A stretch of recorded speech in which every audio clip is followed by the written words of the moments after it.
నమస్తే అన్న, అందరికీ నమస్కారం. కువైట్లో ఈ రోజు నుంచి కొత్త చట్టం అమల్లోకి వచ్చినట్లు మినిస్ట్రీ ఆఫ్ ఇంటీరియర్ ప్రకటించింది. కువైట్లో ఉన్న కువైటీ పౌరులు మరియు ప్రవాసులు ఈ చట్టాన్ని ప్రతి ఒక్కరూ అనుసరించాలని చెప్పి తెలపడం జరిగింది. కువైట్లో ఎవరైనా మాదక ద్రవ్యాలు కానీ మత్తు పదార్థాలు కానీ అక్రమ రవాణా చేస్తే వారి పట్ల ఎటువంటి దయ చూపకుండా మరణశిక్ష లేదా జీవిత ఖైదు విధిస్తామని చెప్పి కువైట్ ఉప ప్రధానమంత్రి గారు ప్రకటించిన విషయం అందరికీ తెలిసిందే.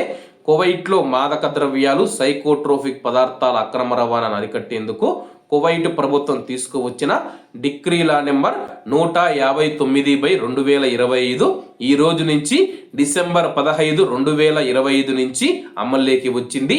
ఈ కొత్త చట్టం కువైట్ దేశ చరిత్రలోనే అత్యంత కఠినమైన మాదక ద్రవ్యాల వ్యతిరేక చట్టంగా నిలవనుంది. ఈ కొత్త చట్ట ప్రకారం మాదక ద్రవ్యాలను స్మగ్లింగ్ చేయడం వంటి అత్యంత తీవ్రమైన నేరాలకు మరణశిక్ష లేదా జీవిత ఖైదు వంటి కఠినమైన శిక్షలు అమలు చేయనున్నారు.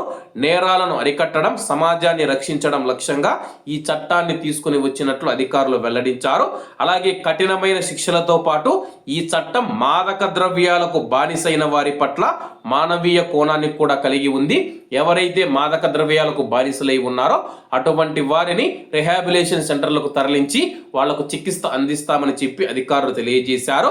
మాదక ద్రవ్యాలు వాడేవారు తమ పైన న్యాయపరమైన చర్యలు తీసుకోకముందే స్వచ్ఛందంగా మరియు గోప్యంగా చికిత్స కోరితే వారిని పబ్లిక్ ప్రాసిక్యూషన్ నుంచి మినహాయిస్తామని చెప్పి, అలాగే వారిపైన ఎటువంటి కేసులు పెట్టమని చెప్పేసి అధికారులు తెలుపుతూ ఉన్నారు. వ్యసనపరుల పునరావాసం, సమాజంలో తిరిగి కలిసిపోయే కార్యక్రమాలను ప్రభుత్వం మరింత బలోపేతం చేయనుంది. సమాచారం అందించే వారికి మరియు చికిత్స పొందే రోగులకు పూర్తి గోప్యత మరియు భద్రత కల్పిస్తామని చెప్పి ఈ చట్టం అమలుకు ముందుగానే కువైట్ దేశవ్యాప్తంగా అవగాహన కార్యక్రమాలను కువైట్ ప్రభుత్వం నిర్వహించింది. కాబట్టి కువైట్లో మనం చూసుకుంటే కానీ కొత్త చట్టం అమలుకి వచ్చింది.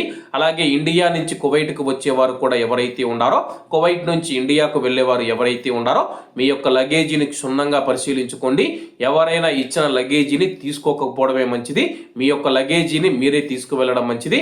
ఒకవేళ మీరు ఏదైనా లగేజీ ఎక్కువై వేయాలనుకుంటే కానీ కువైట్లో అనేక కార్గో సేవలు ఉన్నాయి. ఆ యొక్క కార్గో సేవలో యూసఫ్ కార్గో ద్వారా కూడా మీరు కువైట్ నుంచి ఇండియాకి అయితే మీరు సామాన్లు పంపించవచ్చు. కాబట్టి అందరూ బాగుండాలి, ఎందులో మనం ఉండాలి. అందరికీ నమస్తే అన్న, జై హింద్.